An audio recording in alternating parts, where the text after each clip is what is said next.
सत्यमेव जयते नानृतम्। पिछले भाग में हमने देखा कि लखनऊ के इंस्पेक्टर शुक्ला के पास गुप्ता परिवार का केस आया। आलोक प्रधान से खरीदी हुई जमीन सूरज राजपूत नाम का बिल्डर उनसे हड़प रहा था। दूसरी तरफ सीतापुर के इंस्पेक्टर सिंह के सामने एक चिंता यादव नामक ड्राइवर के लापता होने की खबर थी। तहकीकात के दौरान दोनों अफसरों को शक हुआ कि उनके केसेस जितने दिख रहे थे उतने सीधे थे नहीं। फिर इंस्पेक्टर शुक्ला को एक ऐसा तार मिला जो उन्हें सीतापुर के केस से जोड़ रहा था। अब सवाल एक ही था, कैसे? एक लापता ड्राइवर का एक जमीन की अफरा तफरी से आखिर क्या लेना देना हो सकता था? और इस जमीन की डील में साजिश तो थी, लेकिन किसकी? मैं हूं अमन रतन वर्मा और आपका स्वागत करता हूं केस के दूसरे भाग में। आज हम देखेंगे किस तरह ये दो केसेस जुड़े भी थे या नहीं। दोनों पुलिस टीम्स के लिए ये एक बहुत बड़ा ब्रेक थ्रू था। ऐसा लगने लगा था कि असली मुजरिम अब पुलिस की पहुंच से ज्यादा दूर नहीं है। बस इन दो केसेस का कनेक्शन समझने की कमी थी। सर। हाँ चौहान बोलो। मेरी सीतापुर पुलिस स्टेशन में बात हुई है। वहां पर किसी ड्राइवर की मिसिंग कंप्लेंट दर्ज हुई है। ये रही उसकी फोटो। चिंता नाम है इसका।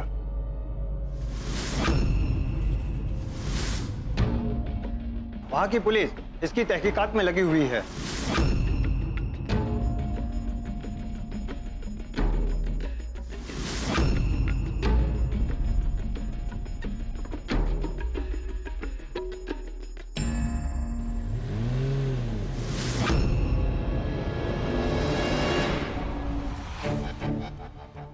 एक काम करो चौहान, वकील साहब को जरा चाय पे बुलाओ। अरे सर, हमको यहां बुलाने का क्या मतलब आपका? हमें कुछ पूछताछ करनी है आपसे। बताइए। पहले चाय पीजिए, बहुत सारी बातें करनी है आपसे।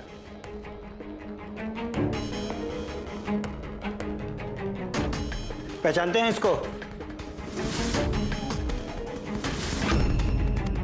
ये तो ड्राइवर है हमारा, चिंता नाम है इसका। जी हाँ। कहाँ है अभी? ये हमें कैसे पता होगा? ये तो आपको पता होगा। ढूंढना आपका काम है, हमारा नहीं। देखिए वकील साहब, हमें अपना काम मत बताइए।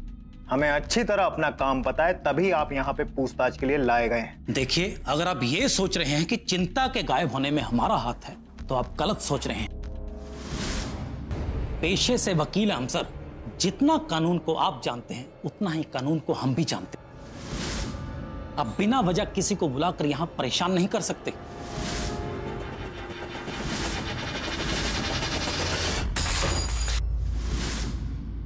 ये चाय आगे से ध्यान रखना कि तू किसके लिए और कहां चाय लेके आ रहा है। ये मेरा पुलिस स्टेशन है, यहां पे सिर्फ मेरी चलती है।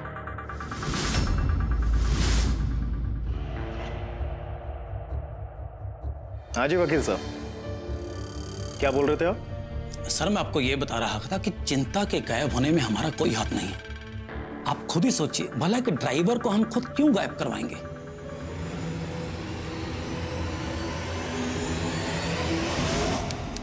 सर, लखनऊ पुलिस से अभी बात हुई है। उन्होंने उस वकील से भी पूछताछ की है, पर उनके हाथ कुछ लगा नहीं। उनका मानना है कि चिंता के गायब होने में और लखनऊ की जमीन केस में कोई ना कोई लिंक तो है। वो चिंता के फोन रिकॉर्ड्स आए? यस सर, ये रहे।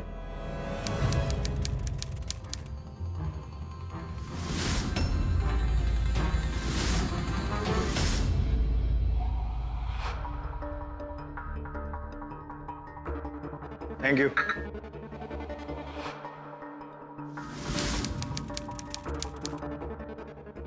उषा जी, क्या आप हमें अच्छे से याद करके बता सकती हैं कि जिस दिन उनका एक्सीडेंट हुआ वो कब और कहां के लिए निकले थे? लीजिए।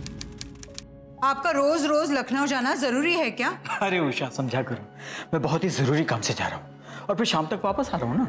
अच्छा ठीक है, अपना ख्याल रखना। और तुम भी अपना ख्याल रखना। उसके बाद वो कभी वापस नहीं आए। उषा जी, आप बता सकती हैं कि मरने से पहले त्रिवेणी जी ने जो सीतापुर लखनऊ हाईवे पर जो जमीन थी वो किसको बेची थी? वो एक बिजनेसमैन को बेची थी। मुझे बस इतना ही पता है। वो क्या हुआ था ना सर, हमें उस वक्त पैसे की काफी जरूरत थी।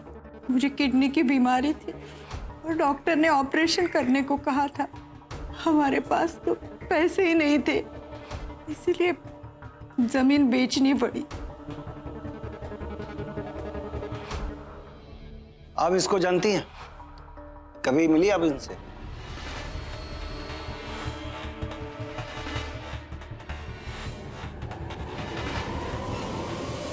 नहीं। ठीक है, थैंक यू सो मच। नमस्ते।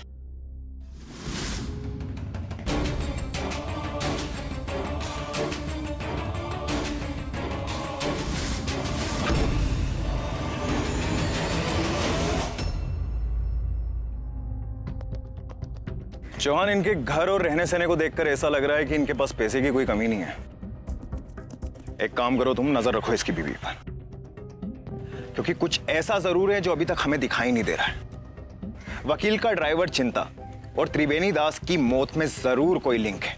देखिए सर, यह भी तो हो सकता है कि गुप्ता, उसका बेटा साहिल और वकील, इन तीनों में कोई ना कोई मिली भगत हो सकता है कि इस केस में हर कोई सस्पेक्ट हो, लेकिन चौहान, मुझे अब सस्पेक्ट नहीं, असली मुजरिम चाहिए, वो भी जल्द से जल्द।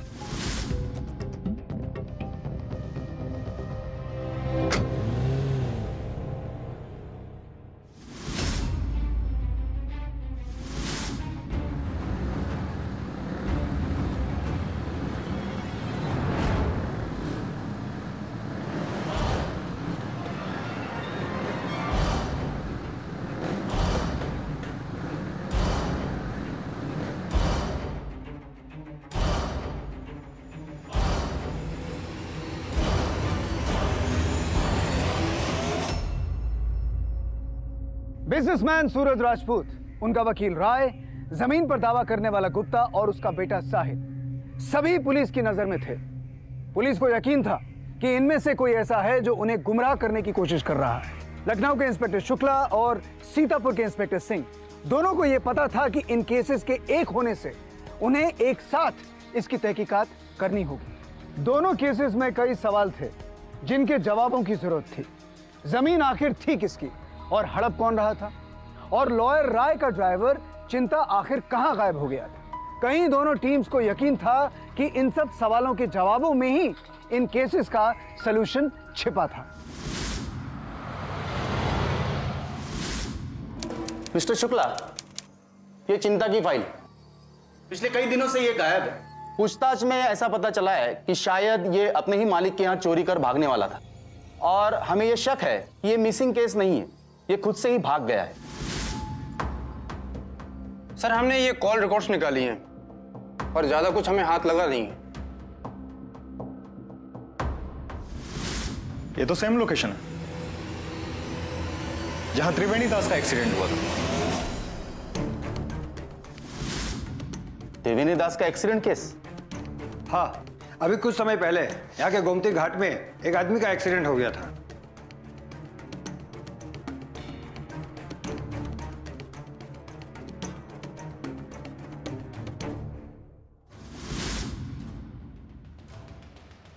ये त्रिवेणी दास हमारे जमीन केस की अहम कड़ी है।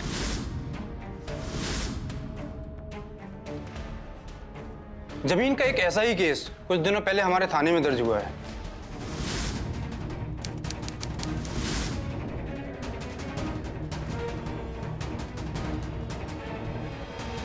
सर, कल हम अपने प्लॉट पे गए तो हमने वहाँ किसी त्रिवेणी दास प्रॉपर्टी का बोर्ड देखा। पहले तो हमें समझ नहीं आया कि ये है क्या, और फिर जब हमने उस बोर्ड को हटाने की कोशिश की तो उनके गुंडों ने हमें पीटा और बोला ये ज़मीन उनके मालिक त्रिवेणी दास के नाम पर है। और जब हमने उस त्रिवेणी दास को कांटेक्ट करने की कोशिश की तो पता चला वो तो मर गया है, और अब वो ज़मीन उसके किसी पार्टनर के नाम पर है, जो हमारे पापा ने ही उसी के नाम पर की थी। जबकि सर ऐसा नहीं हो सकता, इस ज़मीन पर उन्होंने कब्जा किया है। सर, आप प्लीज़ हमारी मदद कीजिए।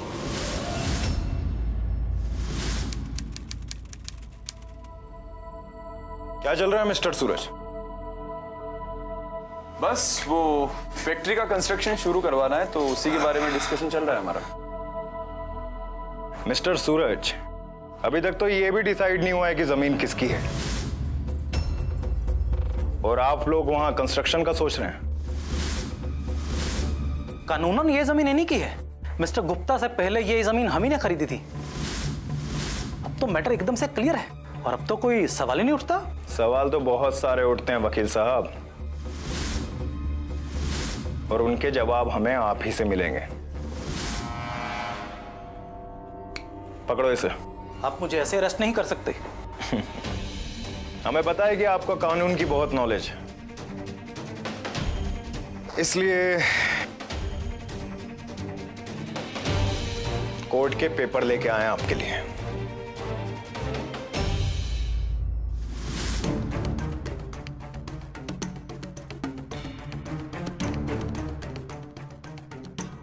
पकड़ो इसे। आज आपके साथ चाय पीने में बड़ा मजा आने वाला है वकील साहब।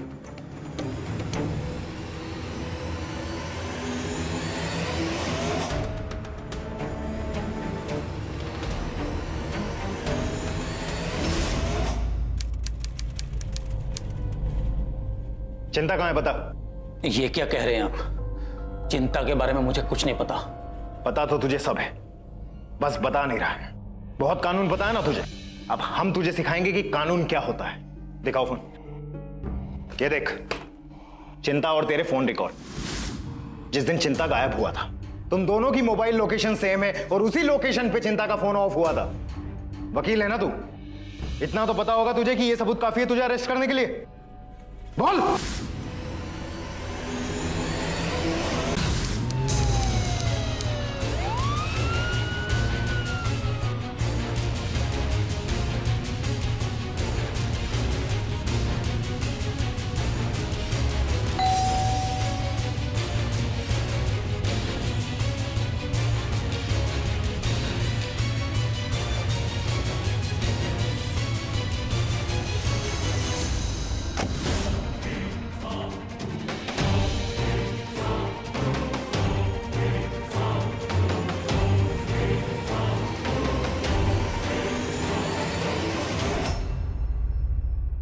मुझे यहाँ क्यों लेकर आए? कहानी सुनाना। जब एक ही जमीन के दो हकदार हो तो समझने में अकल नहीं लगती कि कोई एक बंदा झूठ बोल रहा है। अकल तो इस बात में लगती है कि झूठ कौन बोल रहा है। आप तो बहुत अकलमंद है ना सूरज जी। देखिए, मैंने आपको सारे पेपर्स दिखा दिए हैं। ये जमीन मेरी है, इसमें कोई डाउट नहीं है। गुप्ता कहता है कि उसने ये जमीन खरीदी, आप कहते हैं कि आपने ये जमीन खरीदी। मामला साफ हो सकता था अगर बेचने वाले से हम बात कर लेते तो, लेकिन आलोक प्रधान ने गुप्ता को जमीन बेची, वो तो अब चल बसे हैं। और त्रिवेणी दास जिससे आपने जमीन ली, उनकी तो एक्सीडेंट में मौत हो चुकी है। अब बचे आप और आपके नामी वकील और गुप्ता जी। हाँ, ये आपकी लोकेशन है 1 महीने पहले की, गोमती घाट पे।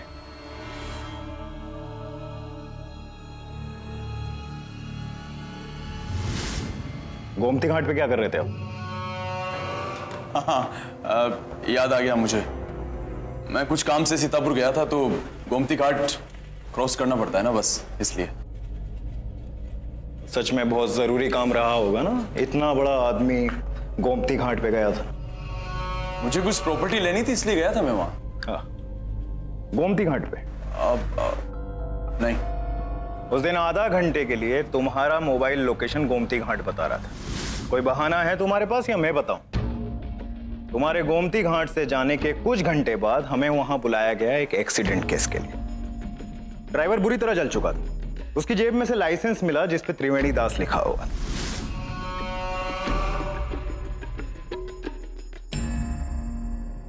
त्रिवेणी दास को तुमने मारा है।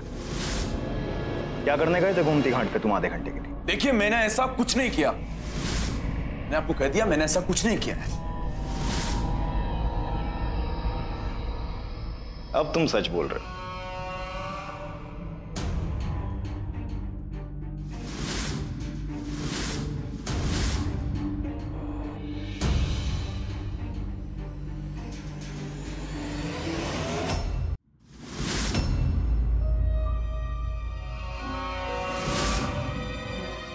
पहचानो तुम्हें इसे? त्रिवेणी दास, तुम्हारा पार्टनर जो फॉरेन में रहता है, पार्टनर इन क्राइम।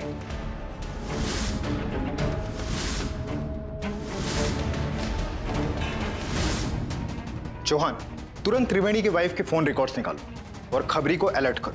मुझे लग रहा है कि मुझे ये केस समझ में आ गया है। हमने त्रिवेणी की वाइफ का फोन रिकॉर्ड निकाला। उसमें एक नंबर था नेपाल का, जिससे वो काफी बात किया करती थी। जब हमने तुम दोनों का भी मोबाइल रिकॉर्ड निकाला तो हमें वही नंबर मिला। जब हमने उस नंबर की कॉल डिटेल्स निकाली तो सस्पेंस टूटने में ज्यादा टाइम नहीं लगा। फिर हमने तुम्हारा ही पेतरा आजमाया, जालसाजी का। भाभी की तबीयत बहुत खराब हो गई अचानक, तुम जल्दी यहां आ जाओ।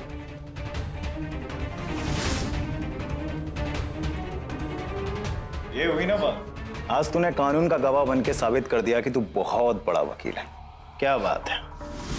तेरी बाकी की प्रॉपर्टीज की भी डिटेल निकाली है हमने। सीतापुर में भी एक ऐसा ही केस सामने आया त्रिवेणी प्रॉपर्टीज का। लीगल धंधे के पीछे बड़े इलीगल काम करते थे। त्रिवेणी दास और तुम दोनों मिलके वो प्रॉपर्टीज जुगाड़ते थे जिनको तुम आसानी से हथिया सको। क्या हुआ था हाईवे वाली प्रॉपर्टी का? भाव बढ़ गए थे, मन में लालच आ गया था तेरे। बोल।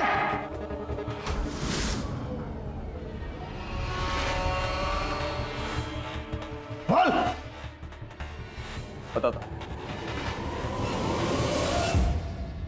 आलोक के मरने के बाद उसकी हाईवे वाली प्रॉपर्टी पर हमारी नजर थी। उस जमीन के भाव आसमान छू रहे थे। हमें लगा कि ये बड़ा अच्छा मौका है, हमें इसे नहीं गंवाना चाहिए। आलोक राय का क्लाइंट था। राय सब जानता था उसके बारे में, उसकी सारी प्रॉपर्टीज के बारे में। हमें पता था कि उसके आगे पीछे कोई नहीं है। उसका एक बेटा है जो भी विदेश में है। हमने एक सोच समझ कर प्लान बनाया, लेकिन उस प्लान के सक्सेस होने में त्रिवेणी का मरना जरूरी था। चिंता को त्रिवेणी को लेकर घाट पर बुलाया और हम उसके पीछे पीछे एक दूसरी गाड़ी से वहां गए।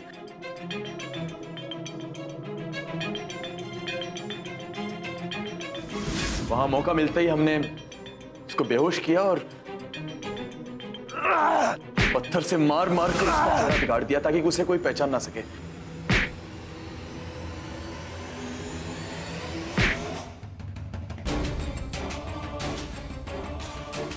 उसके बाद उसे त्रिवेणी के कपड़े पहनाए और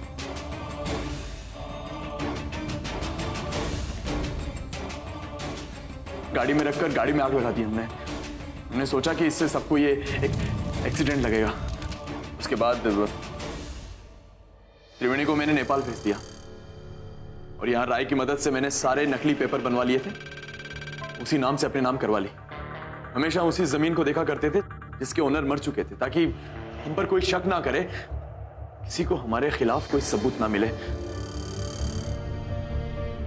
सब कुछ अच्छा होता अगर आलोक प्रधान ने यह जमीन गुप्ता को ना बेची होती।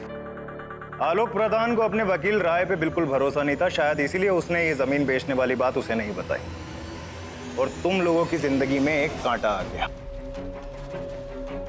अगर गुप्ता अपनी प्रॉपर्टी का हक नहीं जताता तो तुम लोग तो अभी तक वो प्रॉपर्टी निकल गए होते और चिंता को त्रिवेणी भी साबित कर दिया होता और एक बेचारा नौजवान जिंदगी भर अपने बाप को ढूंढता रहता। अब ये चार दीवारी आज से तुम्हारा घर है। सड़ो यहां पे।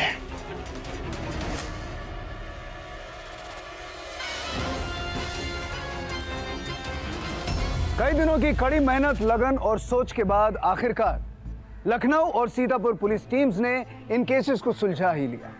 लॉयर राय, त्रिवेणी दास और सूरज राजपूत को section 120B of IPC criminal conspiracy और 468 ऑफ आईपीसी फॉर्जरी के तहत गिरफ्तार कर लिया गया। सूरज की चार्जशीट पे दफा 302 मर्डर का चार्ज भी ऐड किया गया, चिंता के खून के लिए। इस जुर्म के दो शिकार गुप्ता फैमिली और बग्गी थे। गुप्ता फैमिली को अपनी जमीन तो मिल गई, लेकिन बग्गी के पिता उसे हमेशा के लिए छीन लिए गए। मुजरिम आवेश में आकर जुर्म तो कर बैठता है, पर वो ये भूल जाता है कि जुर्म कितना भी चालाकी से क्यों ना किया जाए, वो अपने पीछे कोई ना कोई सुराग जरूर छोड़ जाता है। इन मुजरिमों को इंसाफ की चौखट तक लाने का काम inspector Singh, inspector Shukla, sub inspector पाठक और सब इंस्पेक्टर चौहान ने किया। उनकी सूझबूझ और तजुर्बे की वजह से आज फिर एक बार जुर्म का अंत हो पाया। इन काबिल अफसरों ने एक बार फिर साबित कर दिया है कि उनके लिए खाकी एक वचन ही है। मैं अमन वर्मा इजाजत लेता हूं आपसे। मिलेंगे आपसे कल इसी समय इसी जगह पर, क्योंकि जुर्म खत्म, खाकी एक वचन।